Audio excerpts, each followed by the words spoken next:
Benjamin umusore ukiri muto aba yibereye mu modoka rero ari mu muhanda rwose agenda yiyumvira utuziki ari nako kandi agenda anatubyina, aba ari kugenda nyine abyinisha igice cye cyo hejuru yishimye rwose, ajya kubona akabona rero ku muhanda ku ruhande hari umumama uba rwose yaguye hasi, aba yari yikoreye ibintu ameze nk'uvuye ku isoko ariko rwose akagira uburwayi maze agahita agwa hasi bitunguranye. Benjamin ahita ahagarika imodoka maze akagenda amusanga, aramwegera maze akajya amubaza ati umeze neza? Nawe akikiriza ariko nyamara rwose ntabwo aba ameze neza kuko aba ari kwikanda mu gituza. Benjamin ahita amubwira ati none se wari ugiye hehe? Uyu mubyeyi rwose utaba ufite n'umwuka wo kuvuga ahita amwereka n'urutoki akamwereka icyerekezo. Benjamin ahita amufasha maze akamuhagurutsa akamwicaza mu modoka, agahita aterura n'ibyo yari avuye guhaha nabyo akabishyiramo maze rwose agahita agenda yihuta akamugeza mu rugo.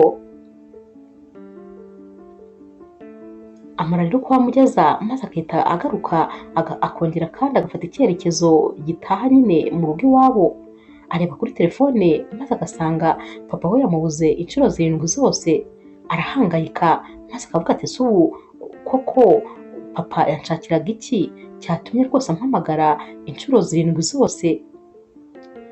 Ahita afata telefone rero maze agahamagara papa we. Papa ati wari uri mu biki? Wari uriye kubera iki utitabaga telefone? Benjamin ati umbabarire rwose papa, hari umuntu nyine nasanze ku muhanda yari akeneye ubufasha maze mbanza kumufasha. Papa ati ni sheri wawe se? Benjamin ati oya ntabwo ari sheri wanjye, ni umuntu rwose w'umumama mukuru. Ati ariko papa byihorere ibyo turabivugana ningera mu rugo, ahubwo se wanshakiraga iki ko wampamagaye cyane? Bigaragara ko rwose wari ufite ikibazo.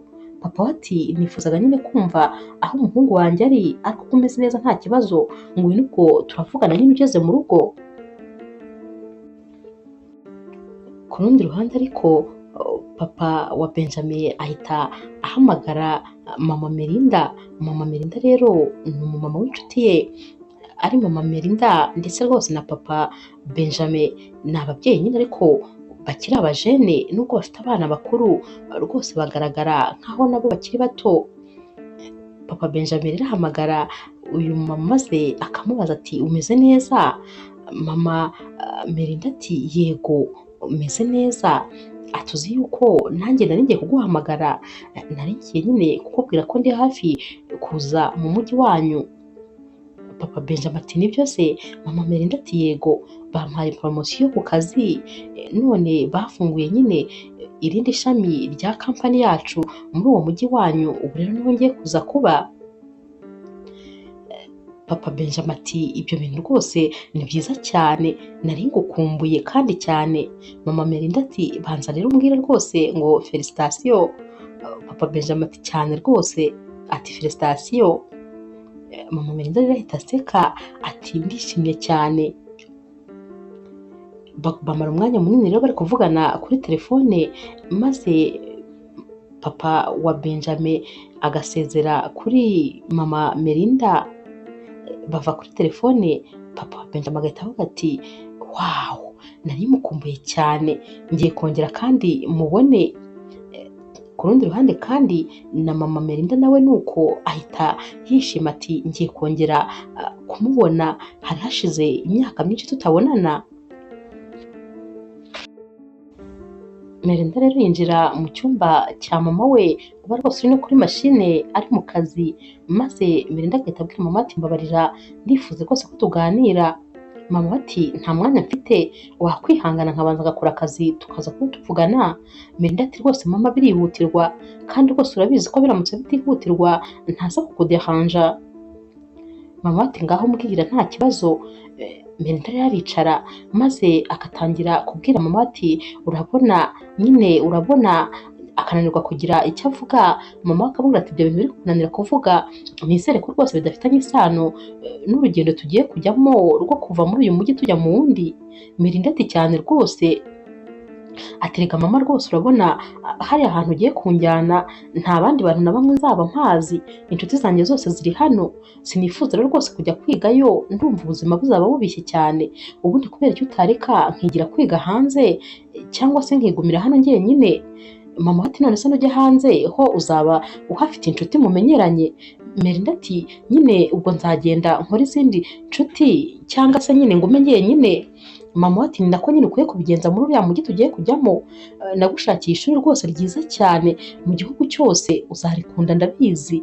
Melinda ati kubera iki ariko ubundi ma utajya unyumva, ntabwo rwose ujya wumva ibitekerezo byanjye, wanditse nkigumira hano nkigumana n'inshuti zanjye. Mama Melinda ati ariko ufite telefone? Melinda ati yego ndayifite. Mama Melinda ati nyine uzakomeza uvugane nazo mujye mwandikirana nk'uko n'abandi bantu bose babigenza.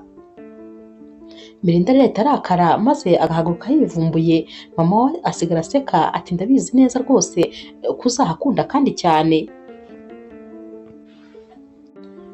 Benjamin rero nawe agera mu rugo maze agasanga papa we ari mu gikoni ari gutegura. Papa ahita atangira kumubwira ati mbwira ibintu wambwiraga kuri telefone ngo byagenze bite? Benjamin atumva ndi kugenda mpita mbona umumama rwose ameze nabi atabasha guhaguruka, nahise rero ngenda maze ndamufasha mugezi we, ati ahubwo kubw'amahirwe nanasanze abana be bose bahari bahita batangira kumwitaho. Papa Benjamin ati wahasanze abana be bose wababonye? Benjamin ati cyane, ati noneho uzi ikintu gitangaje se, yasabye abantu bose baho ngaho kunshimira, ati numvise binteye isoni, ati uzi ukuntu nari nagize isoni se? Papa we rero ahita aseka ati ni ukuri ndabyishimiye mwana wanjye, kuba rwose wagize umutima wo gufasha umuntu, ni iby'ingenzi gufasha umuntu igihe ubonye ko rwose agukeneye.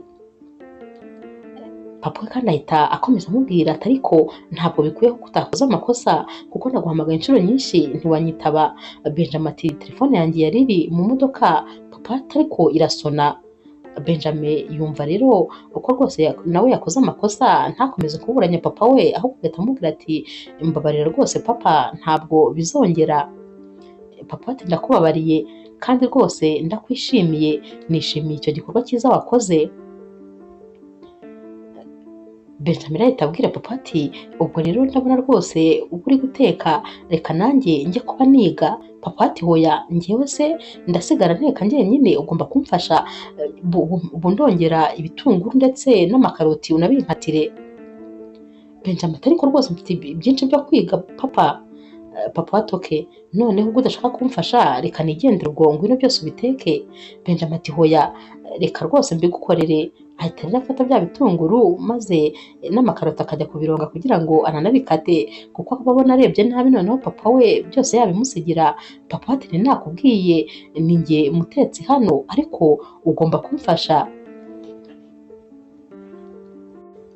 Umunsi wakurikiye rero Benjamin aritegura agiye kujya ku ishuri, asanga papa we yicaye muri salo maze agahita amubwira ati papa nabuze telefone yanjye, ntayo waba wigeze umbonera? Papa ati imfunguzo z'imodoka se zo urazifite? Benjamin ati yego ndazifite ngizi. Papa ati telefone yawe ngiyi hano. Ahita ayikura mu mufuka we maze akayihereza Benjamin. Benjamin ati pa wongeye kungira muri telefone uri kunsaka? Papa ati cyane, mba ngomba kugusaka kugira ngo rwose ndebe ko nta mico mibi ujyamo, nta bintu nyine bibi rwose bitari iby'abana barezwe ujyamo. Ndabizi nyine abajene b'iki gihe ibyo muba murimo ku nkoranyambaga akenshi cyane rero usanga rwose atari ibintu byiza. Benjamin rero ahita abaza papa ati none se pa njyewe muri telefone yanjye wabonyemo iki? Papa ati nabonyemo rwose ko uri umuhungu mwiza cyane, uri umuhungu kandi warezwe, nta bintu bibi rwose biba biri muri telefone yawe. Benjamin ati rega pa ibyo nta mwanya nabibonera, mba ndi kwiyigira rwose, sinzi impamvu utanyizera. Papa ati ntabwo ari ukutakwizera, ahubwo nyine umupapa uwo ari we wese mwiza yakabaye nyine akontorora ibyo umwana we abamo n'ibyo ahugiramo. Benjamin rero ahita atangira akabyina ati njyewe ndi umuhungu mwiza, papa wanjye nta kintu kibi yabona muri telefone yanjye rwose, agaseka maze agahita abwira papa ati umunsi mwiza, papa ahita amubwira ati ntacyo wibagiwe se. Benjamin nyine akibuka ko yibagiwe kumusezera uko bari basanzwe basezeranaho nyine bakora amajesite y'intoki, ahita agaruka rero bagasezeranaho nyine uko bisanzwe maze agahita asohoka. Papa we asigara ari kuvuga ati umuhungu wanjye rwose ndamwishimira n'umutima wanjye wose, ni umwana mwiza cyane, warakoze mana kuba warampaye umuhungu w'umwana mwiza nka Benjamin. Papa Benjamin rero aba akicaye aho maze akigira inama yo guhamagara Melinda ngo yumve uko ameze. Aramuhamagara, Melinda akamubwira ati ndi kwitegura, gusa nyine simeze neza kubera yuko aparitema nagombaga kubamo ntabwo barasoza kuyitunganya, ndagira ngo rero rwose umfashe maze unshakire hoteli naba ncumbitsemo. Papa Benjamin ati ukajya gutakaza amafaranga angana atyo muri hoteli kandi mfite inzu nini cyane mbanamo njye na Benjamin twenyine, rwose nimuze wowe na Melinda maze mube hano rwose iyo minsi ibura kugira ngo aparitema yawe ibe yabonetse neza. Mama Melinda ati ubwo si ubwo koko ntabwo naba mbabangamiye. Papa Benjamin ati hoya, nta na rimwe rwose uzigera utubangamira, wowe na Melinda mufite ikaze rya buri gihe, mwaza rwose hano uko mubishatse, ntugire ikibazo rwose nimuze. Mama Melinda rero ahita abwira Papa Benjamin ati murakoze cyane, gusa nyine ubwo turazinduka mu gitondo cya kare. Papa Benjamin ati nanjye ndaba mpari kuko ngomba kuza kubafata ku kibuga cy'indege. Mama Melinda aseka ati urakoze cyane, gusa rwose ndumva nkumbuye kukubona, sinjye bubone ngeze aho ngaho, ndagukumbuye cyane. Papa Benjamin ati ntanjye nuko. Mu masaha y'ijoro rero Papa Benjamin ajya kuryama maze akabanza kujya gusezera umuhungu we, ahita asanga rero Benjamin yicaye ku buriri ari gushushanya rwose atari kumva. Benjamin abwira papa ati papa, iyi nyubako rwose irenda kunsaza, yantesheje umutwe neza neza. Papa we ati nyine kuba ukora ibikomeye kandi byananiye abandi nicyo kikugira nyine nawe umuntu ukomeye. Benjamin rero araseka ati rwose papa ntabwo wabyumva, ndumva neza neza ngiye gusara. Papa ahita amubwira ati hangane, reka ahubwo nkureke maze njye kuryama nawe kandi urare neza. Benjamin ati urakoze. Papa ati urikirije rwose ngo ndakoze, nkaho rwose wagira ngo uri buryame, ndabizi urara wicaye bugukereho. Ahita yisohokera maze Benjamin agasigara aseka wenyine. Mu gitondo rero Papa Benjamin arabyuka maze akambara neza cyane rwose, akireba muri miruwari ngo arebe ko yambaye neza, aba ari kwihungura utuntu twose, ari guseka kandi yishimye rwose ko aba agiye kongera kubona mama Melinda. Aritunganya rero maze agahita yumva telefone ye irasonnye, mama Melinda bari kumubwira ati ubu tugeze ku kibuga cy'indege. Papa Benjamin ati ndaje iminota mike cyane ndaba mbagezeho. Mama Melinda ati yambute yaje se urayikira noneho? Mama Melinda ati Papa Benjamin ati nta kibazo, mu masaha ya mu gitondo biba bimeze neza rwose, ntabwo iba yari yaba nyinshi. Papa Benjamin rero ahita asohoka maze akagenda yihuta, agera ku kibuga cy'indege agasanga mama Melinda nyine na Melinda baramutegereje, barahubirana rero maze bakishimira ko rwose bongeye kubonana. Bahita bajya mu modoka maze n'ubundi bagakomeza ibiganiro. Mama Melinda ati ubundi rero dore impamvu nanga rwose uyu mujyi, nanga ambuteyage ziwubamo, nanga amahoni abamo n'urusaku, ibi bintu rwose nibyo byatumye nkuvamo, ntabwo umuntu ajya abasha kuruhuka kubera uyu mujyi. Papa Benjamin ahita amubwira ati ubu noneho byarahindutse, ntabwo rwose uyu mujyi ukibishye nka mbere, ubu noneho hari ahantu henshi ho gusohokera, hari ahantu henshi ho kuruhukira, ndabizi neza noneho uraza kuhakunda. Mama Melinda ati ntabwo mbizi, gusa nyine nta yandi mahitamo nari mfite kubera ko nyine kari akazi. Papa Benjamin rero areba inyuma maze akabona Melinda rwose yigunze, ntabwo yishimye habe na gato, ahita amubaza ati umeze neza? Melinda nawe ati yego, yitonze cyane, umukobwa n'undi uba uvuga amagambo makeya. Bagera mu rugo rero maze Papa Benjamin akabereka ibyumba bagomba kuraramo. Afata rero Melinda maze akamujyana mu cyumba cya Benjamin, kubera ko Benjamin muri iyo minsi ntabwo aba ahari, aba yajyanye n'inshuti ze aha muri picnic baba bagomba kuzamaramo ibyumweru 2. Papa Benjamin rero amara kubereka ibyumba maze agasubira kureba mama Melinda, ahita rero amubwira ati mvuye nyine kwereka Melinda icyumba, mujyanye mu cyumba cya Benjamin kubera ko icyumba cy'abashyitsi nta muntu uherutse kukiraramo, byanze bikunze buriya rwose kirimo akavuyo kandi nanone kiba kirimo n'amavumbi. Mama Melinda ati none se Benjamin naza ararara he? Papa Benjamin ati ntabwo rwose ari bugaruke, yajyanye n'inshuti ze kandi nawe urabizi nyine iyo urubyiruko rw'ubu rwagiye gutembera ntabwo ruba rwifuza kugaruka mu rugo. Mama Melinda ati ceceka, ntabwo rwose nari nzi uko abana bagora, atuzi ko Melinda atashakaga ko tuzana hano, yashakaga kuguma hariya wenyine aho kugira ngo azane nanjye. Papa Benjamin ati noneho niyo mpamvu yari yijimye mu maso, niyo mpamvu rwose wabonaga atishimye? Mama Melinda ati yego, niyo mpamvu. Papa Benjamin ati uzi ko neza hari umuntu nzi bameze kimwe? Mama Melinda ati oya rwose, njyewe ntabwo nafungaga umutwe nka Melinda. Papa Benjamin ati ariko ntabyo mvuze.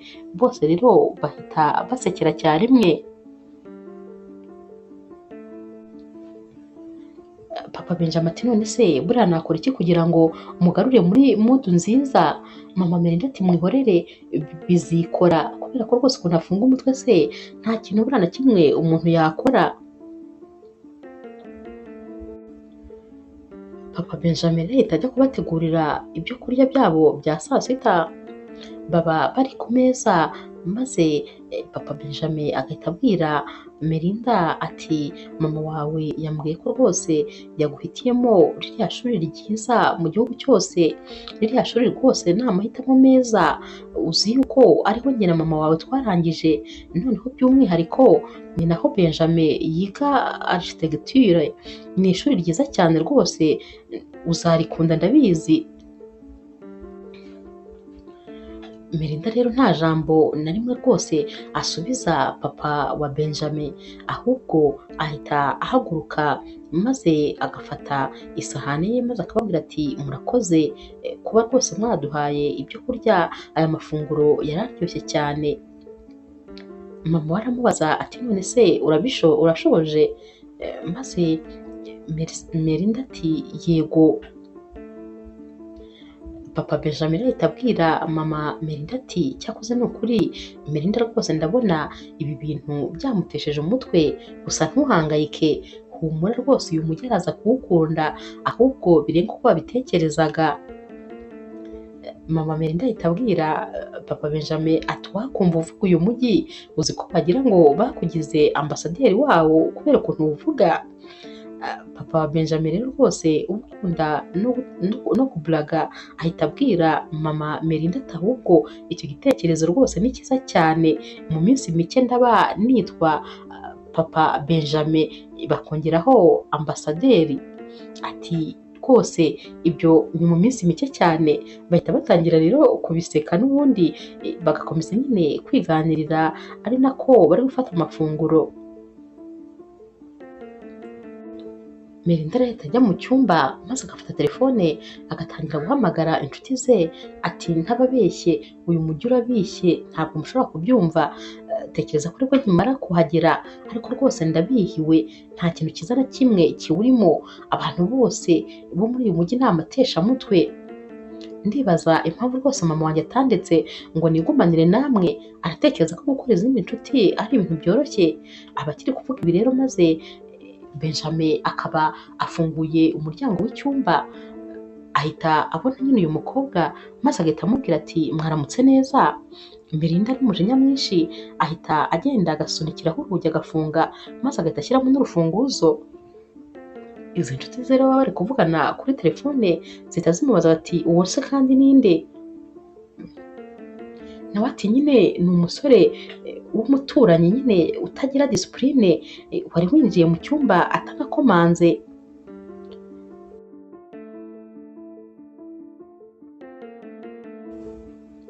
Benjamin ahita agenda akareba papa we maze akamubaza ati mu cyumba cyanjye byagenze bite? Papa we ahita amukurura maze akamujyana mu cyumba cye. Benjamin aramubaza ati uriya muntu mbonye mu cyumba cyanjye ninde? Papa we ati ahubwo se wowe uri hano gute? Ntabwo wagombaga kumara ibyumweru 2 muri iriya pikiniki. Benjamin ati abandi bose bagiye ariko njyewe nabonye nifitiye ibintu byinshi byo gukora maze rwose mpitamo kutagenda, niyo mpamvu nagarutse. Papa Benjamin ati kubera iki utampamagaye? Benjamin ati yego ko papa. Ati kuva ryari se kandi nguhamagara nkubwira yuko ngiye gutaha mu rugo? Si ibisanzwe, sintaha nyine uko mbitekereje. Ati ariko ntabwo wambwiye uriya mukobwa mwiza rwose uri mu cyumba cyanjye ninde? Papa we rero ati uribuka Ada? Undi ati yego ndamwibuka. Ati uriya rero umukobwa yitwa Melinda, ni umwana nyine wa Ada. Benjamin ahita amubaza ati bose se baje hano? Papa we ati yego. Benjamin ati none se ubu kubera icyo utigeze umbwira wowe ko rwose uri gutegura ko baza kuba hano? Papa we ati urumva nyine bageze ibibazo, aparitema bari bari kubategurira ntabwo iratungana, rero nabaye mbacumbikiye hano. Ntabwo rwose nari nzi yuko uzaza, nari nzi ko uzaba udahari, numvaga rero nta n'impamvu yo kuturwa mbikubwira kandi uzaba udahari. Benjamin ati ariko noneho ndahari, ubu se biragenda bite ko mpari? Benjamin ahita akomeza abwira papa ati ariko ntacyo bintwaye, nshobora no kugenda nkajya ndara mu cyumba kimwe n'uriya mukobwa tukagisangira. Ahita aseka maze akabwira papa ati nikiniraga da. Papa ati urakoze kuba wikiniraga, nta muntu wo muri runo rugo rwose wasangira n'undi cyumba. Benjamin ati ahubwo se pa wakwisangirira icyumba nawe waretse ubundi tukigumanira mu cyumba cyawe ko rwose ntazajya nkudehanja. Papa ati sinshobora, urabizi nyine nkunda rwose kuba ni jyenyine, ikindi kandi uri umunyakavuyo, ntabwo rwose nashobokana nawe mu cyumba. Papa wa Benjamin ahita amubwira ati ahubwo reka tujye gutunganya icyumba cy'abashyitsi maze rwose tuba aricyo tujyanamo Melinda maze ubone icyumba cyawe. Benjamin ati hoya papa nta mpamvu rwose zo kwigora, ngewe ahubwo reka ndaje njya kugitunganya mba aricyo ngumamo maze rwose Melinda agume mu cyanjye nta kibazo. Papa waseka cyane ati wowe ureke icyumba cyawe ugiharire undi muntu? Benjamin ati cyane. Papa ati uzi ko burya wakuze uri umwana mwiza buri gihe uhora untangaza. Benjamin ati nyine uwo ni we ngewe. Ati ariko nyine uriya mukobwa pa ni mwiza rwose, tubivuga twongere tubisubireho. Bahita rero baseka. Papa wa Benjamin arasohoka maze agasiga Benjamin mu cyumba cye. Amara gusohoka agahita yongera akagaruka atumva nizere ko nta kintu na kimwe uri bukoreho mu cyumba cyanjye. Benjamin rero rwose ubusanzwe akunda gusetsa cyane ahita abwira papa ati ahubwo urabivuze urabinyibutsa, reka njye kureba mu kabati kawe ndebe ibintu bibamo. Papa ati wibeshye, icara neza kandi wemye uramenye ntunyeganyege utagira ikintu ukoraho. Benjamin ati nta kintu ni ukuri nkoraho. Ahita amanika amaboko ati urasanga rwose nyicaye gutya manitse amaboko. Asigara rero ari guseka rwose. Ku mugoroba rero barongera bakajya ku meza, izi famiye zose uko ari ebyiri, Melinda, Benjamin papa wa Benjamin ndetse na mama wa Melinda baba bicaye rero bari ku meza, maze mama Melinda agahita abwira Benjamin ati bambwiye ko rero wiga kuri rya shuri nshaka kuzajyanaho Melinda kandi ukaba wiga architecture, ati rwose narabyishimiye, wiga ibintu byiza. Benjamin ati urakoze cyane. Mama Melinda ahita abaza Benjamin ati ariko papa wawe yigeze akubwira ukuntu twahuye? Atangira kuvuga gutyo gusa, ati umunsi umwe aba agiye kuvuga iyo nkuru nyine, maze papa Benjamin akikoroza bose bagaseka. Benjamin ati umva tanti, komeza uyimbwira iyo nkuru, ndumva nshaka kuyumva, ndumva rwose iyo nkuru ishobora kuba iryoshye. Akongera agatangira ati umunsi umwe, papa Benjamin akongera akikoroza cyane, arikoroza mpaka igihe rwose iyi nkuru batayivugiye. Maze mama Melinda ati umva nkubwire, umunsi uzitwara nabi iyi nkuru nzahita nyivuga. Benjamin nawe ati ni ukuri mfite amatsiko rwose yo kuzayumva, kuko ishobora kuba isekeje nkurikije ukuntu papa adashaka yuko uyivuga. Papa Benjamin rero ahita abwira mama Melinda ati gusa nyine hari igitekerezo cyiza mfite, ati ubundi ku wa kane nyine muri runo rugo rwacu duhitamo filime maze tukicara tukayireba. Ati rero nifuzaga ko noneho turi bubikore nyine turi bane. Mama Melinda ati haba harimo n'icyo kunywa se? Papa Benjamin ati cyane, buri kintu cyose kiba gihari ndetse rwose n'injugu ziba zihari. Mama Melinda ati ndumva icyo gitekerezo ari cyiza. Bahita babaza Melinda bati Melinda wowe urabyumva uteze? Nta kibazo nawe urabyishimiye? Melinda ati yego, gusa rwose ntaba yigeze avuga, n'ubundi aba ari gufata amafunguro ariko atavuga kandi agaragara rwose nk'utishimye. Naho rero Benjamin ahita abaza mama Melinda ati na ya nkuru ariko ntizere ko nyine uri buze kuyimbwira? Papa Benjamin ati umva nibaramuka bayikubwiye uhita umenya ko ari wowe uzajya wiyishyurira minerivare, ntazongera kuyikwishyurira. Bahita rero bose baseka.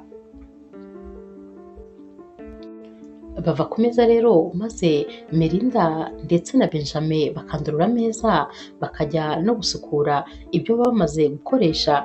Baba rero bari kumwe mu gikoni, maze Benjamin akajya areba Melinda akabona rwose uyu mukobwa ntiyishimye habe na gato. Ahita amubwira ati ababyeyi bacu bibagiwe rwose kuduhuza ngo twibwirane. Ati njyewe nitwa Benjamin. Melinda rero aramwihorera maze ntamusubize. Benjamin agahita amubwira ati Melinda ni izina ryiza, none se risobanuye iki? Melinda n'ubundi akicecekera, maze agahita afata amasahani aba afite akayashyira mu kabati agahita yisohokera.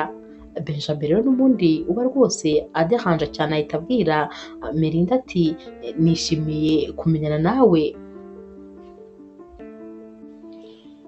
Ibintu byose rero bamara kubishyira ku murongo, maze bagahita bajya kwicara muri salo bagatangira kureba filime. Nk'ibisanzwe rero mama Melinda ndetse na papa wa Benjamin baba bareba filime nyine bashyiramo n'udukomantere nk'abandi bantu bose baba bari kureba filime. Naho rero Benjamin aba yicaye wenyine, bajya kubona bakabona Melinda nawe araje muri salo. Benjamin ahita yigira hirya cyane agaha umwanya rwose Melinda. Melinda araza akicara ariko rwose nta jambo na rimwe n'ubundi avuga. Bareba filime ikarinda irangira maze bakajya kuryama. Buracya mu gitondo rero papa Benjamin arabyuka akambara imyenda ya siporo. Araza rero maze agahagarara muri koridoro agahita abona mama wa Melinda arasohotse. Aramubaza ati none se twajyana kwiruka? Mama Melinda ati rega ntabwo abantu bose bafite umwanya nk'uwawe, ntabwo bakorera mu rugo, ngiye kujya ku kazi, mfite ibintu byinshi byo gukora. Benjamin rero nawe uba umaze rwose kugera hano muri koridoro, papa ahita amubaza ati wowe se ntitwajyana? Benjamin ati hoya nta mwanya mfite ibintu byinshi byo kwiga, kandi rwose papa urabizi ko ndi umunyeshuri w'intangarugero, rero rwose reka njye kwiga, ngomba kubona amanota meza nk'ibisanzwe. Bose rero bamara kwanga kujya kwiruka na papa Benjamin, maze Melinda agahita aza rwose yambaye imyenda ya siporo, ati mwaramutse mwese abavuga mu mazina, maze agahita abwira papa Benjamin ati njyewe rwose ndabishaka ko twijyanira kwiruka. Papa Benjamin ahita avuga ati ntureba ahubwo nibura ko mbonye umuntu umwe turi bujyane. Bahita rero bagenda, maze Benjamin yabona Melinda agiye agahita asigara rwose afite umushiha, ahita asigara abyibazaho ukuntu agiye kuguma muri uru rugo, maze nawe agahita afata icyemezo, agahita rwose yambara imyenda ya siporo agahita abakurikira. Agenda rero yiruka abiruka inyuma, maze yabagera iruhande agahita agenda yiruka iruhande rwa Melinda. Gusa nyine Melinda n'ubundi ntabwo avugisha Benjamin habe na gato. Barananirwa rero maze bakicara ahantu, Benjamin ahita agenda akazana icupa ry'amazi arizaniye Melinda, ariko yahagera akamubwira ati akira amazi, Melinda agahita amubwira ati ndayafite, akamwereka icupa ry'amazi agahita atangira kunywa. Benjamin ahita yumva bimubabaje ko rwose Melinda adafashe amazi yari amuhaye. Melinda kandi ahita ahaguruka agatangira kwiyirukira, maze papa wa Benjamin ukiri inyuma araza agahita yamburira icupa Benjamin agahita agenda yinywera aya mazi. Benjamin ahita areba papa we akarakara nyine, maze papa we akamumwaza. Umunsi wakurikiye rero mu masaha y'igitondo, mama Melinda arabyuka ndetse na papa Benjamin bakajya mu gikoni, maze bakajya gutegura ibya mu gitondo. Benjamin rero agasangayo, maze akabaza ati mbafashe iki? Bati nta kibazo rwose turihagije. Benjamin ati ubwo reka mbareke nta kibazo. Mama Melinda ati turaza kugukenera, maze ushyire Melinda ibyo kurya, kubera ko rwose Melinda aba arwaye mu nda atameze neza, nyine aba yagiye mu kwezi kwe. Benjamin ahita avuga ati nta kibazo rwose ndaza kuza kubimushyira. Asohoka rero yishimye ko rwose abonye ikintu kiri bumwinjirize mu cyumba cya Melinda. Ibyo kurya birashya, maze bagashyira ku isahane, agashyira Melinda, arakomanga akinjira ati mama we yarambwiye ngo nkuzanire amafunguro. Ayatereka rero ku kameza aho mu cyumba, maze agahagarara agatangira kubwira Melinda ati umeze ute se no mu nda hakuryaga? Melinda araceceka akareba uyu musore gusa. Benjamin ahita amubwira ati ariko nagukorera massage, ati kubera yuko hari ahantu nabisomye ko rwose iyo umuntu akoze massage mu nda hari kumurya harakira.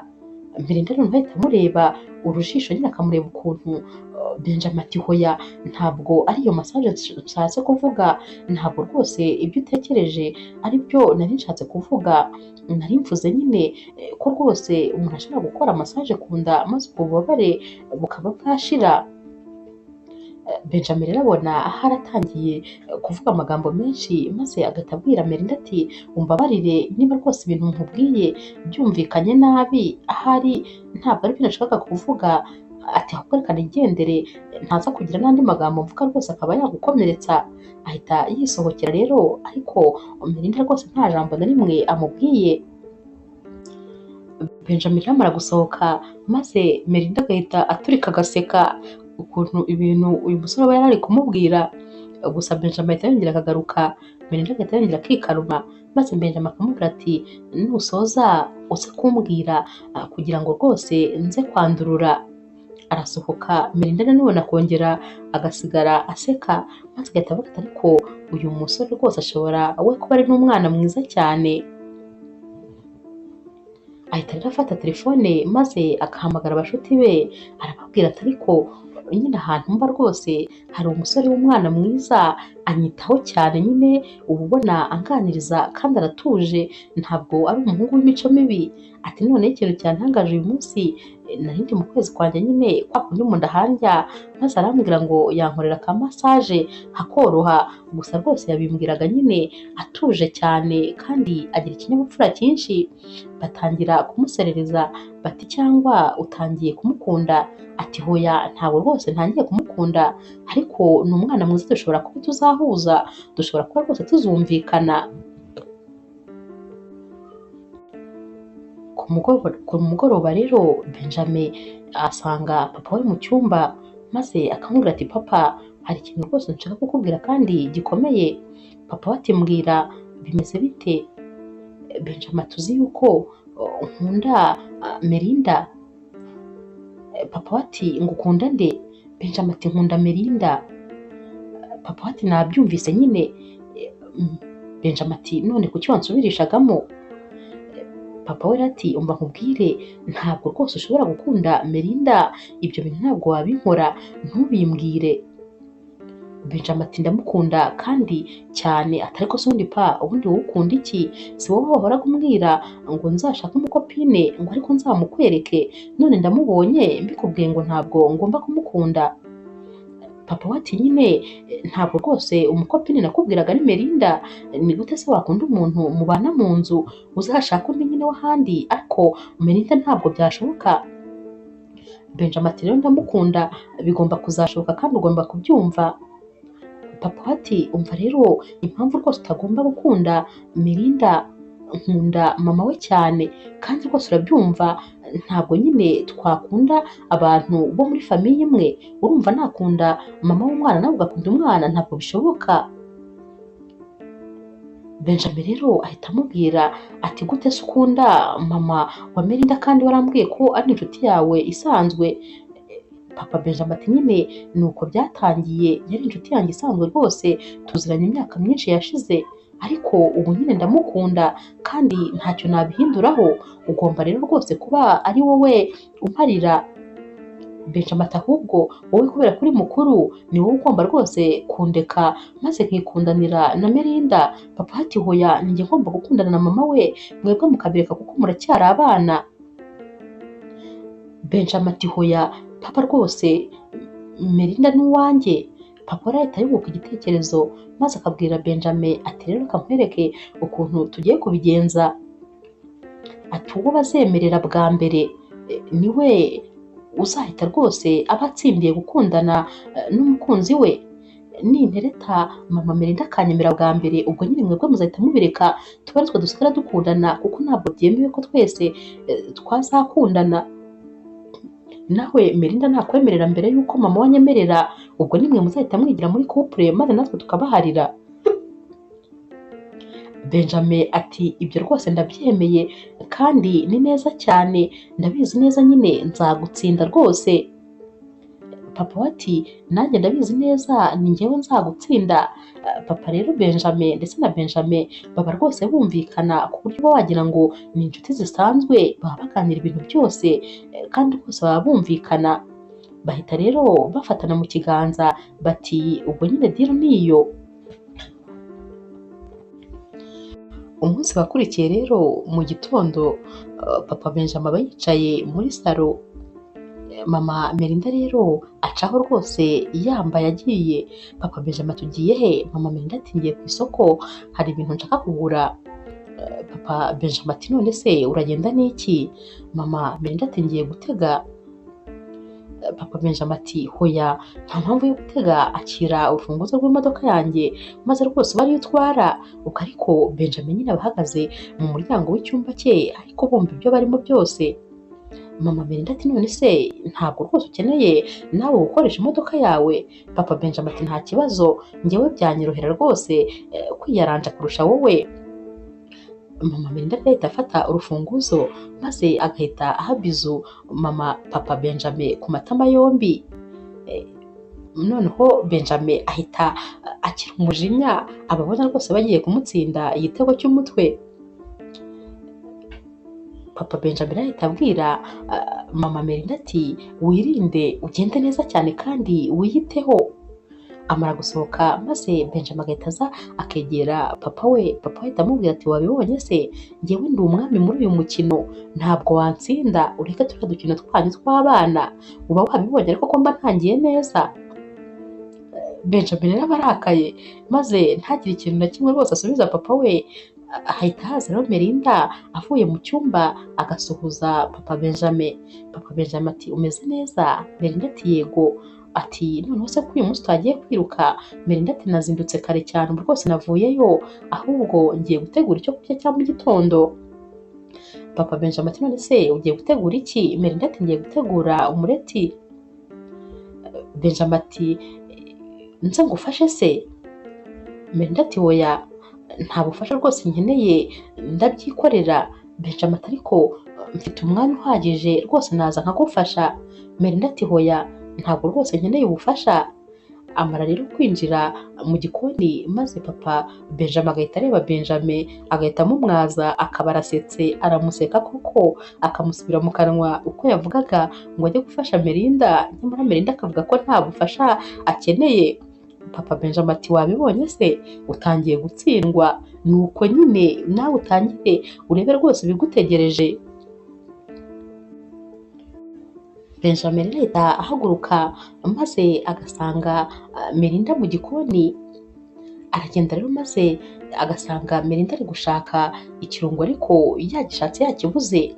Benjamin nta no kwirirwa amubaza, ahita afungura akabati maze agakuramo black pepper, akamubwira ati si iki washakaga? Melinda ati ubibwiwe n'iki? Benjamin ati nyine ndimajiniye, kubera yuko nzi ko ibyo wari ugiye guteka byanze bikunze ari black pepper wari kuba ukeneye. Melinda ahita amubwira ati urakoze. Benjamin rero agomba guhagarara aho, ariko rwose Belinda atari kumuvugisha, nyamara rwose aba ari kujya acishamo akamureba, akamunagaho ijisho ariko ntamuvugishe.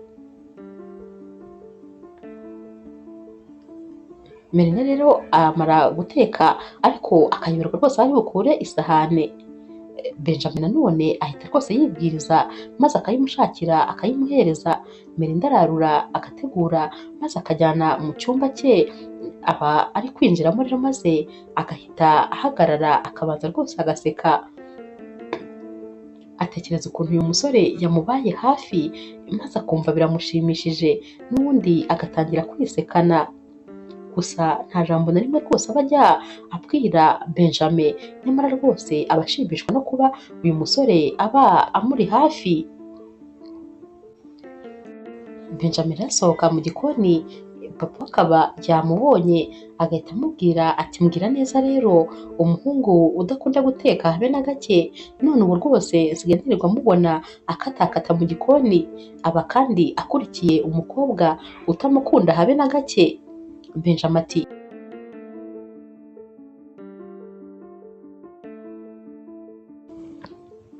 papa Benjamin ati ariko uba watubonye njye na mama wa Melinda, uba wabonye ukuntu twebwe nyine turi abantu bakuru kandi twiteguye nyine kujya mu rukundo, waba se wabibonye ukuntu yampaye bizu ku matama yombi? Ibyo bintu waba wabibonye? Benjamin ati biriya byari kugushimira nyine ko rwose wari umuhaye serivisi. Papa Benjamin ati noneho se ya nseko yari ari kunsekera? Benjamin ati nayo nyine byose rwose byari ukugushimira. Papa Benjamin ati ndakubwiza ukuri rwose ndi wowe, ntabwo nakwirirwa nirushya nkomeza, wakabaye urekeraho maze mukatuharira urukundo, kubera ko twebwe n'ubundi urabona ko byatangiye. Papa wa Benjamin rero aba avuga ibi ahagaze nyine iruhande rwa Biara, aba agiye gukina yamaze no gufata inkoni. Benjamin ahita amubwira ati papa urabizi inshuro zose rwose twagiye twumvikana ibintu ninjye nagiye mbitsinda, n'uyu munsi rero ndabizi ko rwose ari njye ngomba kuzatsinda ibi bintu twiyemeje. Gusa nyine reka duhere kano kanya maze mbanze gutsinde kuri iyi biyari, urahita utangira kumenya ko rwose intsinzi ari iyanjye. Benjamin ahita afata inkoni, maze papa ati nta kibazo ngaho reka turebe. Benjamin ahita abwira papa ati itegereze neza ndabizi mu kanya uraba utangiye kuvuga ko ubwo nakwibye. Benjamin ahita akina ariko rwose bigahita bipfa kuko nta kaboro na kamwe abasha rwose kohereza. Nyamara papa afata inkoni agahita atangira gutsinda. Ati wabibonye se, ni ibi nyine mba nkubwira rwose, ndakubwiza ukuri, va ku bintu bindekere. Benjamin ati ntabwo nabikurekera, ndabizi ko rwose ari njye ngomba kuzatsinda. Melinda we rero arongera kandi nanone akongera agahamagara za nshuti ze ati ntababeshye rwose uyu musore akomeje kugenda rwose anshimisha kurushaho, ni umwana mwiza ikindi kandi ni na mwiza nyine mu bigaragarira amaso, gusa rwose nshimishwa n'ukuntu aba akomeza kumfasha utuntu duto dutoya, buri gihe aba ashaka kuba ndi iruhande amfasha, ndabikunda cyane. Inshuti ze ziti nyamara rwose wagiye urukundo rugiye kugutwara. Melinda ati hoya ntabwo urukundo rwantwara, ubu mfite ibintu byinshi cyane mu mutwe ku buryo ntabasha gutekereza iby'urukundo, ariko mba mbona twakubera inshuti n'uriya musore nta kibazo kuko rwose ni umwana mwiza. Umunsi wakurikiye rero papa Benjamin aba ari gutuma Benjamin amubwira ibintu byose ashaka ko ari bumukorere. Mama wa Melinda rero ahita abwira papa wa Benjamin ati ahubwo se ubu Melinda yajyanye na Benjamin maze akabasha no gutembera akareba nibura utuntu duke dukeya ko nta kintu rwose azi kuri uyu mujyi. Papa rero wa Benjamin uba wumva ko rwose bitaba ari igitekerezo cyiza kuko abatekereza ko baba babonye umwanya wo kuba bari bonyine, ahita abwira mama Melinda ati hoya ntabwo rwose byaba ari byiza, muri uyu mujyi haba hari ambutiyaje nyinshi, ikindi kandi ntabwo twakwizera neza yuko Benjamin yatwara neza atarangara. Mama Melinda ati ngewe ndamwizera, Benjamin ibintu byose abikorana umutuzo nta kibazo rwose, bajyana akamutembereza. Papa Benjamin akomeza kubyanga ariko mama Melinda agahita avuga ati ariko ubundi mbere yuko dufatira icyemezo Melinda reka tubanza tumubaze twumve igitekerezo cye. Mama rero Melinda ati Melinda urumva waherekeza se Benjamin? Melinda ati yego rwose. Melinda aba asigaye ashimishwa no kuba ari kumwe n'uyu musore. Melinda ati ahubwo reka mpindure imyenda nambare nyine imyenda ijyanye n'aho tugiye ubundi nitemberereho gake. Benjamin rero we rwose ahita yishima maze Melinda akahita agenda agahindura imyenda akaza bakagenda. Baba rero bari kugenda Benjamin akajya agenda yereka Melinda nyine ahantu hose, akamwereka nyine ibintu byose rwose Melinda aba akeneye kumenya. Melinda arishima rero maze bajya gutaha Melinda akabwira Benjamin ati ndakwinginze uretse tube turetse gutaha ndacyakeneye rwose kugira ibindi bintu ndeba. Benjamin rero akomeza akamutembereza maze telefone zabo zigashiramo umuriro, bigeraho rero bakabahamagara ababyeyi ariko bakababura, bigeraho rwose bagahangayika. Baratinda cyane rero maze bakaza kugeraho bagataha, gusa rwose urugendo ruba rwagenze neza. Melinda aba yishimye cyane kuba yatembereye. Baba bakigera mu rugo maze mama Melinda ati nari ngiye gusara neza neza kubera iki rwose twababuze ku matelefone. Melinda ati mama rwose umbabarire telefone yanjye yazimye. Papa rero Benjamin nawe atangira nyine gusomera Benjamin ati kubera iki mwatinze gutaha bigeze aha? Melinda ati ariko byose ni amakosa yanjye rwose mumubabarire kuko twagiye gutaha maze mubwira ko rwose ngikeneye gutembera n'ahandi hantu. Benjamin ati hoya ntabwo ari amakosa ye, byose ni amakosa yanjye, nakabaye nabonye ko rwose bwije maze tugataha. Aba babyeyi rero bareba aba bana buri wese uri kwigerekaho amakosa kugira ngo rwose badasomera undi maze nabo bakarebana bagaseka. Barababwira bati rero nta kibazo ariko ubutaha rwose ntimuzongere kudukora ibi bintu, imitima yari yahagaze. Baragenda rero maze bakajya mu gikoni. Melinda akabaza Benjamin ati kubera iki wigeretseho amakosa? Benjamin ahita abwira Melinda ati hoya ntabwo rwose nari kwemera yuko bakugerekaho amakosa kuko nanjye ndi umuntu mukuru, nakabaye nabonye ko bwije ntabikubwira, ikindi kandi ndi umugabo, buriya nyine umugabo agomba kuba responsable y'ibintu byose bibaye, uri umukobwa ntabwo rwose nakugerekaho amakosa, naba ndi ikigwari. Melinda rero aramureba maze n'ubundi rwose akareba hirya maze akamwenyura. Umunsi wakurikiye rero Melinda asanga mama we mu cyumba akamubwira ati ma uribuka se ko uyu munsi ugomba kunjyana kuri plage nk'uko wabinsezeranyije?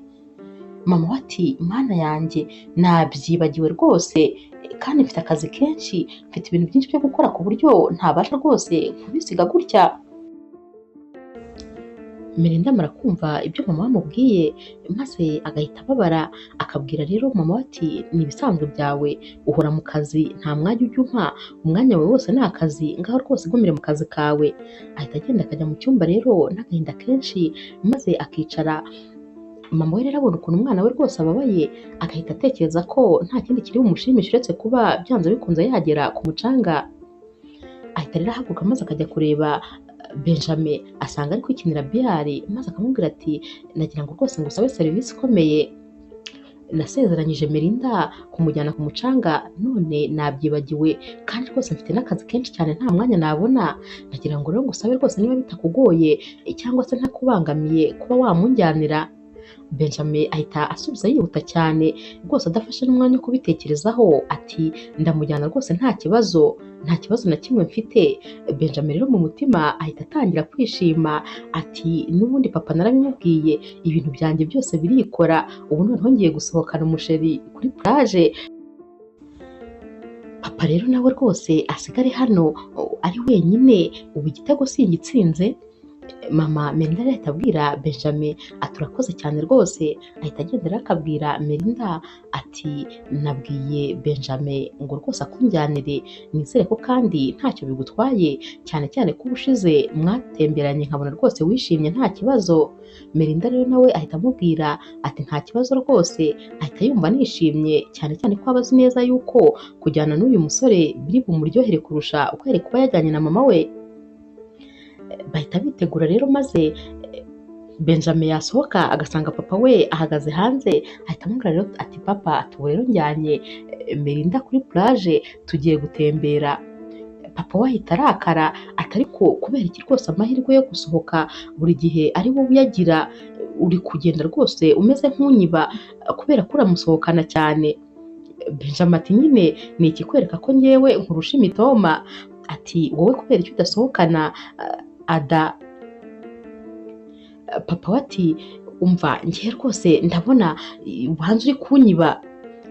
Benjamin ahita abwira papa ati none se pa urashaka se kuva mu marushanwa, urashaka kwikura mu marushanwa, urabyemeye ko utsinzwe? Ariko n'ubundi ushatse wabyemera kubera ko tante Ada ntabwo agukunda habe na gatoya. Papa we ati ahubwo wowe ni wowe Melinda adakunda, ujya ubona iyo muri kumwe, ujya ubona ukuntu aba akureba nta gakundo na mba kaba kari mu maso ye. Benjamin ati ibyo byihorere nibyo tugiye kureba, reka we mbanze nisohokanira umwana kuri plage, ibindi turaza kuba tubivugana, uraza kuba ureba nyine ikiri buvemo. Baba rero bakiri muri ibi maze Melinda na mama we bakaba barasohotse. Benjamin ahita abwira Melinda ati wambaye neza, ibyo bintu rwose wambaye birakubereye. Melinda turakoze cyane. Papa rero wa Benjamin ahita abwira mama wa Melinda ati ubundi urabyumva utaba abana tubaherekeje natwe tukajya ku mucanga, kubera yuko kuva waza ntabwo uragera ku mucanga na rimwe.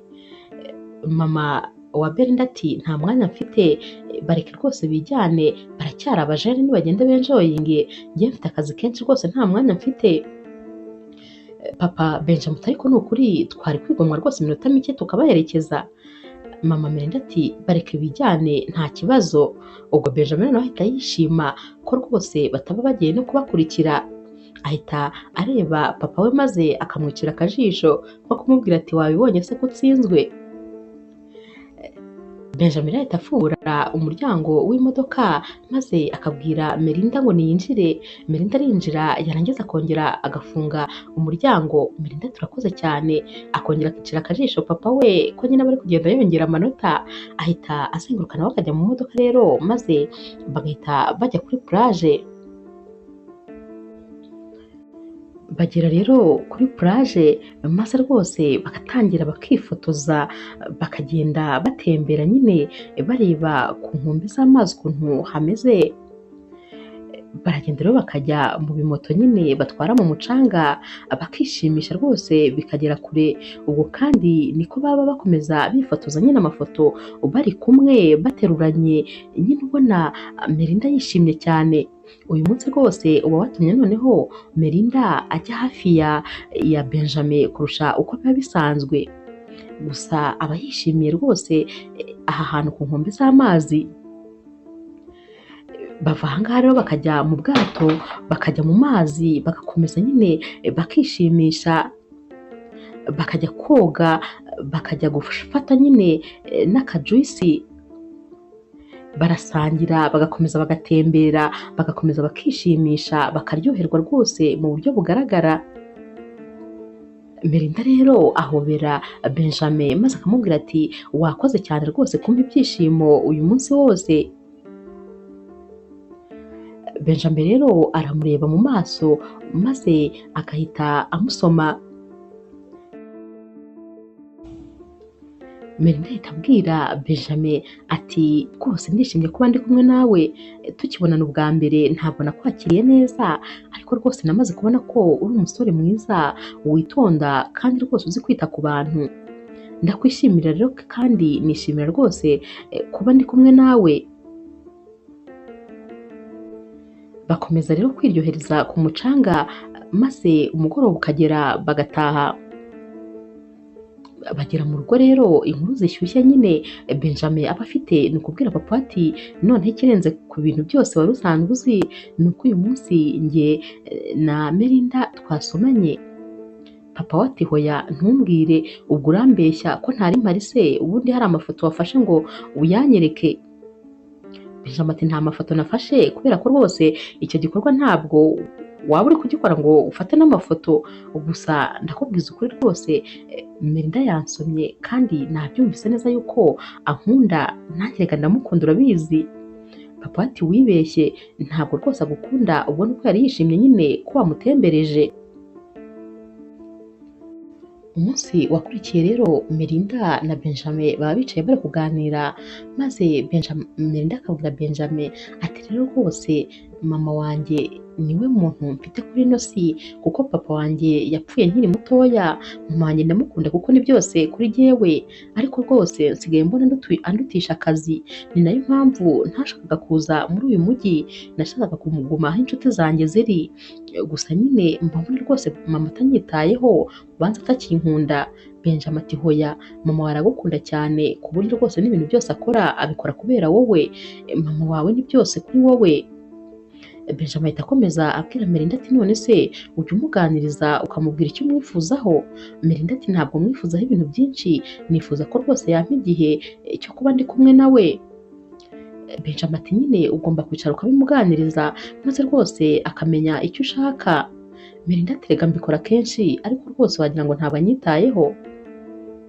Benjamin rero wumvise aho ikibazo kiri, bamara gutandukana agahita ajya kureba mama wa Melinda mu cyumba, aramubwira ati wihangane kuba rwose ibintu ngiye kukubwira ari ubuzima bwanyu bwite, ariko ngomba kubikubwira, nifuzaga rwose kukubwira yuko Melinda abangamiwe n'ukuntu uhora mu kazi utakimubonera umwanya, tekereza ko rwose atekereza ko waba utamukunda, ukwiye rwose kumwegera maze ukongera ukamwereka ko ukimukunda nk'uko wabigenzaga kera. Mama wa Melinda ahita abaza Benjamin ati niko yavuze ko abona nshobora kuba ntamukunda? Benjamin ati cyane, ati rwose gerageza umwegere umuhe umwanya kuko nicyo kintu akeneye gusa kuri wowe. Mama wa Melinda rero ashimira Benjamin ati urakoze cyane, ntabwo rwose nari nzi yuko bigeze aho. Ahita rero ahamagara Melinda maze akamubwira ati mwana wanjye rwose ndakwinginze, ndagukunda kandi ndagukunda cyane, urabizi ko ari wowe mfite kuri ino si, nta kindi kintu na kimwe nakurutisha, gusa nyine umbabarire kuba naratwawe n'akazi, ibi bintu rwose ngiye kubigabanya maze njye gushakira umunsi wawe rwose nirira ngo nawe tuganire umbwire ibyo ushaka ndetse umbwire aho ushaka kujya, kubera yuko ndagukunda cyane cyane ntabwo ushobora kubyumva. Melinda rero nawe ahita abwira mama ati mama nanjye ndagukunda, nuko ahubwo nari mfite ubwoba ko ndi kugenda nkutakaza. Melinda ahita abwira mama we kandi ati kandi mama ikindi ndagira ngo nkubwire, nta nubwo rwose nshaka ko tuva muri uyu mujyi narawukunze cyane, ndawishimiye, rya shuri wanshakiye ndaryemeye ngiye kuryigaho, tuzigumire hano nta kibazo. Mama Melinda arishima akamureba mu maso akamubaza ati koko urabyemeye nta kibazo urahishimiye? Melinda ati cyane. Mama we ahita amuhobera ati ndakwishimiye mwana wanjye. Melinda rero we rwose aba amaze kwishimira uyu mujyi kubera Benjamin baba basigaye biriranwa baganira, aba amaze kumwiyumvamo rwose, aba asigaye amukunda cyane ku buryo aba yumva ibintu byose baba bari kumwe. Ku rundi ruhande ariko mama Melinda ndetse na papa wa Benjamin nabo rwose baricarana, maze papa Benjamin akabaza mama Melinda ati none se uba utekereza ko ushobora kuzongera gushaka undi mugabo? Mama Melinda ati hoya, iyo gahunda rwose ntayo mfite, gusa numva nyine nazashaka uwo dukundana, ariko uwo kubana we rwose nta gahunda mfite. Mama Melinda akongera agahita abaza papa wa Benjamin ati wowe se ubitekerezaho iki? Papa Benjamin ati ngewe rwose numva nifuza nyine gushaka umugore tukabana, ndifuza kuba nyine umugabo mu rugo, ndifuza kandi no kuba nabyara n'abandi bana. Ngewe rwose ntabwo mba nkeneye umuntu dukundana gusa, ahubwo ndashaka uwo tuzabana. Mama Melinda rero we ahita amubwira ati jyewe rwose hoya, iyo gahunda yo ntayo mfite habe na buhoro. Papa Benjamin ahita acika intege kuko rwose aba yumvise ko ibye na mama Melinda bishobora kuba nta hantu biri kugana. Melinda rero nawe ku rundi ruhande ajya gushaka Benjamin, maze akamubwira ati ni ukuri warakoze rwose kongera kumpuza na mama wanjye, ubu njye na mama wanjye tumeranye neza cyane, ibyo byose rero niwe mbikesha. Benjamin amureba mu maso maze agahita amubwira ati ndagukunda cyane Melinda, kandi sinifuza rwose ko wazamva iruhande. Melinda rero araceceka ntagire icyo asubiza uyu musore, ariko agahita amwegera maze akaba aramusomye. Ku mugoroba rero papa wa Benjamin yicarana na Benjamin, maze akamubwira ati rwose ntakubeshye ndabona ngewe naratsinzwe. Benjamin ati bakubwiye hoya se? Papa we ati ntabwo bambwiye hoya neza, ariko nanone mama Belinda yambwiye ko rwose atiteguye kujya mu rukundo cyangwa gushakana n'undi muntu. Numvise rero rwose ibyanjye nawe bidahuye, nta n'impamvu zo kwirirwa mbimubwira. Papa wa Benjamin ahita abaza Benjamin ati ku ruhande rwawe se wowe bimeze bite? Benjamin ati njyewe rwose ni neza, umutima wa Melinda narawutsindiye rwose, njye nawe turi mu rukundo kandi biraryoshye, urumva ko rero njyewe amarushanwa ari njye nayatsinze. Abakivuga ibyo ariko Melinda akaba asohotse mu cyumba cye, ahita yumva nyine bari kumuganira kandi bavugana nyine ibintu by'amarushanwa. Melinda ahita arakara maze agahita abwira Benjamin ati burya bwose njyewe nari intego hagati yawe na papa wawe, wari ubateze yuko ugomba kuzansindira byanze bikunze, ntabwo burya wigeze unkunda, nari intego gusa. Benjamin rero aramukurikira ariko ahita yiruka maze agakubitaho urugi. Aragenda rero rwose akarakarira Benjamin. Benjamin rero buracya maze akagenda agakomanga ku rugi rwa Melinda, uba rwose udashaka no gusohoka mu cyumba cye.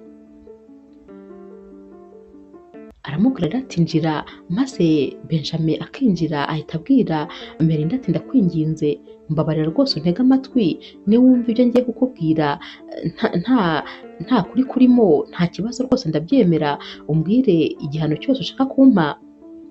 Melinda rero yemera kumutega amatwi, maze Benjamin agahita atangira abwira Melinda ati ndakubwiza ukuri mukunzi wanjye, ntabwo rwose wigeze uba intego, ahubwo ni ibintu njye na papa twari twavuganye. Nagiye kubwira papa yuko rwose ngukunda, maze ahita ambwira ko bidashoboka kuko akunda mama wawe. Twahise twumvikana ko rero tugiye nyine gukora amarushanwa, maze uwo bazemerera mbere akazaba ari we rwose uzaba yatsinze. Melinda ahita abaza Benjamin ati none se burya bwose papa wawe yiyumvamo mama wanjye aba ashaka ko rwose baba basheri? Benjamin ati yego, ariko nanone ntibyashoboka kubera yuko mama wawe yabwiye papa wanjye ko nta gahunda afite yo gushaka undi mugabo, ko ibyo bintu azatangira nibura kubitekerezaho nka nyuma y'imyaka 4. Melinda ahita amubwira ati birumvikana rero yuko ari wowe watsinze ayo marushanwa. Benjamin ati amarushanwa yose yonyine nifuza gutsinda ni ugutsindira umutima wawe kuko rwose ndagukunda kandi cyane. Melinda ahita areba mu maso Benjamin maze agahita amuhobera ati ntuhangayike rwose, umutima wanjye wo warangije kuwutsindira kera, urawufite wose. Benjamin ahita amureba mu maso maze bakaba barasomanye. Benjamin ahita aterura Melinda akamubwira ati ndishimye, urakoze mu buzima bwanjye rwose, niryo jambo ryiza numvise, ndagukunda cyane. Baba rero bagiteruranye maze mama wa Melinda akaba arinjiye ahita atungurwa, maze Benjamin agahita ashyira hasi Melinda, bahita bicara ku buriri maze akabareba akabura ijambo na rimwe ababwira.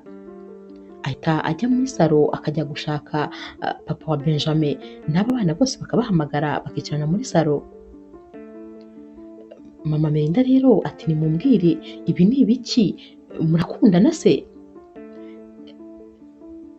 Benjamin ati ni rwose ni nkaho aribwo bigitangira. Mama wa Melinda ati ntabwo ariko bigitangira kuko ibintu mbonye ntabwo bimeze nk'ibitangiye, ahubwo bimeze nk'ibintu bisanzwe. Ntabwo rwose ari mwe nsanze muri gusomana. Belinda rero ahita abwira mama we ati ariko rwose ma, jyewe rwose nkundana na Benjamin, ariko nta kintu kibi rwose twakoze, nta n'icyo duteganya gukora. Mama wa Melinda ahita acecekesha Melinda ati ceceka. Benjamin nawe ati ariko ma, nanjye rwose nkunda Melinda cyane kandi ndi umuhungu warezwe, humura rwose nta kintu kibi nakorera Melinda. Mama rero wa Melinda uba warakaye cyane ahita abwira papa Benjamin ati ko ntacyo uvuga. Papa Benjamin turagira ngo mvuge iki, abana barakundana. Mama Melinda ati wari usanzwe ubizi? Papa Benjamin ati yego, kuko Benjamin yabimbwiyeho inshuro nkeya ariko yarabimbwiye. Mama Melinda ati maze ntimwagira ikintu na kimwe mumbwira? Atangira kurakara rero n'ubundi, ariko papa Benjamin agahita amufata akamwicaza ati cara hano nkubwire. Ati umuhungu wanjye namureze neza kandi ndabizi rwose nta kintu kibi yakorera umukobwa wawe, aramukunda cyane kandi nanone ndamwizeye, nanjye nizere ko nawe wizeye umukobwa wawe. Melinda ahita abaca mu ijambo maze akabwira mama ati mama, nizere ko rwose unyizeye, hari igihe na kimwe nigeze ngutenguha? Mama ati hoya. Melinda ati rero rwose wigira ikibazo kuko maze gukura, imyaka 21 ndayujuje, ndakubwiza ukuri wakize Imana ahubwo ko nakunze Benjamin, kubera ko n'ubundi imyaka ngeze niyo kuba mfite umusheri. Iyo ataba Benjamin yari kuba undi muhungu w'ahandi utazi, nkeka ko aribyo byari kuba bibi kurusha.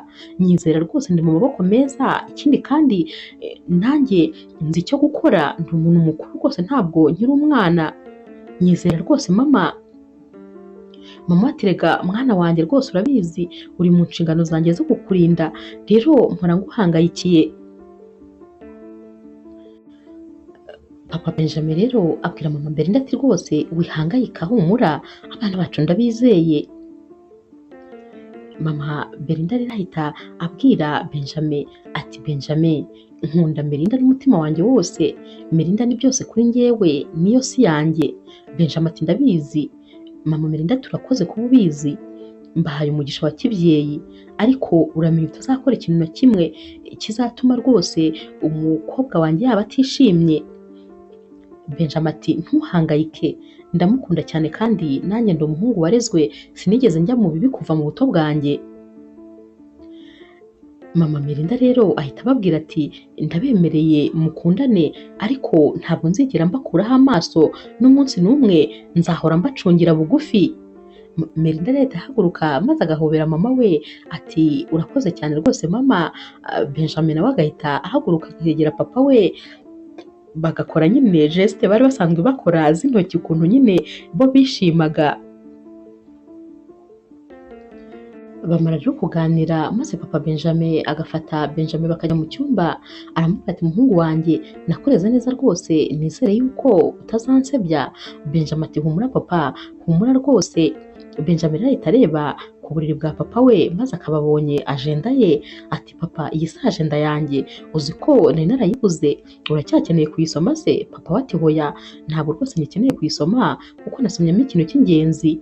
Benjamin ati ni igiki? Papa we ati nasomye impamvu 10 wakunze Melinda, ndibaza ahubwo kubera iki wanditse titre gusa maze ntugire ibyo wandika bindi munsi. Benjamin ati nta kindi nagombaga kwandika kubera yuko urukundo nta mpamvu rugira, urukundo rwose ntabwo wamenya ngo ni ukubera icyo ukunda umuntu, ukunda utuntu duto turi kuri we kimwe nuko rwose ukunda n'ibintu binini. Mbese iyo ukunda umuntu umukunda wese, ugakunda ibyiza bye ndetse n'ibibi bye, ntabwo rero rwose wamenya ngo ni ibiki mu by'ukuri bigukururira kuri we, gusa wumva umukunze wese. Niyo mpamvu rero rwose nta kintu na kimwe nigeze nandikaho. Papa we ati ariko ubundi mwana wanjye ufite imyaka ingahe, kumba numva wagira ngo undusha ubwenge?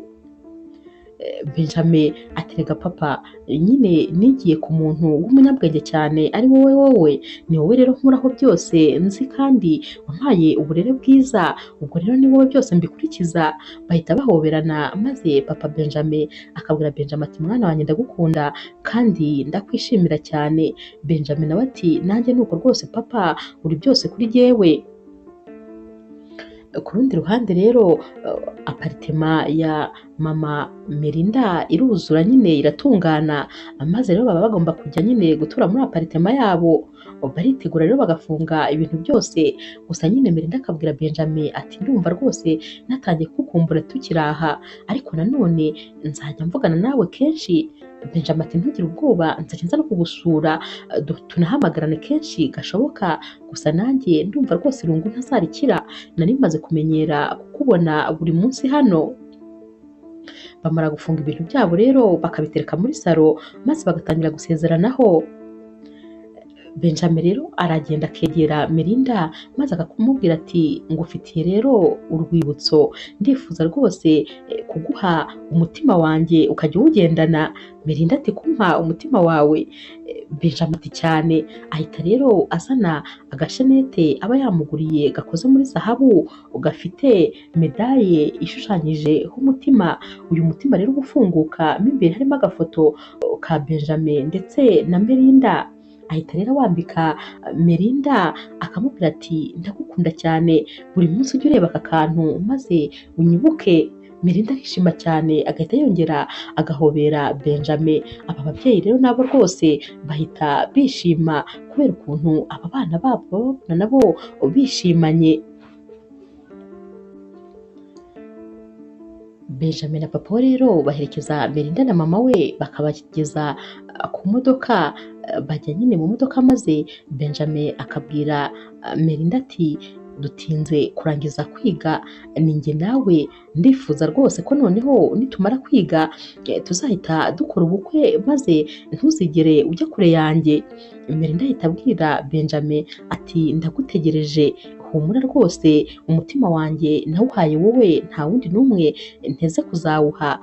Benjamin ati rero mugende amahoro, gusa nzajya nkuvugisha inshuro nyinshi ku munsi, nizere ko ntazakurambira. Melinda ati ntabwo rwose wandambira. Bahita bahoberana rero maze Benjamin agaha bizu ku gahanga Melinda ati mugende neza mukunzi. Papa rero wa Benjamin nawe asezera mama wa Melinda ati ndabifuriza rwose kugenda neza. Bahita rero bagenda maze Benjamin agasigarana na papa we. Benjamin ati papa ni ukuri ndagushimiye rwose ko wambereye umubyeyi mwiza kandi ukanshyigikira muri byose. Papa we ati mwana wanjye nanjye rwose nshimishwa no kuba ngufite nk'umwana wanjye. Inkuru yacu y'urukundo rero naho tuyisoreje, mwakoze kuyikurikira. Niba ukunda inkuru z'urukundo zica kuri Zasha TV, ntukagende udakoze subscribe, like, share na comment. Ni inkunga ikomeye kuri jyewe. Ndabakunda cyane rero nk'ibisanzwe.